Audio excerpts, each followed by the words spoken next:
मी आणि गौरीने दुबईला यायच्या आधीच ठरवलं होतं की आम्ही इथं खूप जास्त मजा करणार आहे, मस्ती करणार आहे, मेन म्हणजे खूप सारे व्हिडिओज बनवणार आहेत. पण आता जायची वेळ आली तरी आमचे व्हिडिओज बनवले नाही किंवा काहीच झालेलं नाही आहे. 1.5 महिना गौरी इथं होती, पण कधी टाईम निघून गेला समजलंच नाही. आता चालल्यास म्हटल्यावर थोडेफार शॉपिंग तर व्हायलाच पाहिजे. मग आम्ही शॉपिंग करायला गेलो. तिथं पहिल्यांदा आम्ही थोडंफार साहित्य घेतो आणि मग आम्ही गॉगलला म्हणजे चष्म्याच्या दुकानामध्ये जातो आणि तिथे मी भरपूर सारे गॉगल्स आणि चष्मा ट्राय करते. खूप छान वाटत होते. गुची वगैरे कोणते कोणते ब्रँड होते ते सगळे.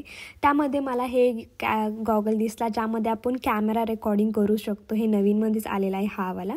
त्यानंतर ना आम्ही घरी आलो. घरी आल्यानंतर ना गौरीला म्हटलं आता तू चाललीच आहेस ना तर एक काम कर, ते म्हणजे चपात्या बनव. मग तिला चपात्या बनवायला लावल्या. त्यानंतर आम्ही लगेच जेवण केलं. जेवण केल्यानंतर ना तिचं जायचं टायमिंग होतं, पण ती मला सारखी एक गोष्ट म्हणत होती की माझं फक्त व्हिडिओमध्ये नाव काढ की गौरी गेल्यामुळे मला करमना झालंय, गौरी होती म्हणून ती मला मदत करत होती, असं भरपूर काही म्हणत होते. तिला म्हणलं बरं मी म्हणते म्हटलं, पण हे खरंच आहे, आता मला खरंच करमत नाहीये आणि मी मिस पण करते तिला. असं होतं माझा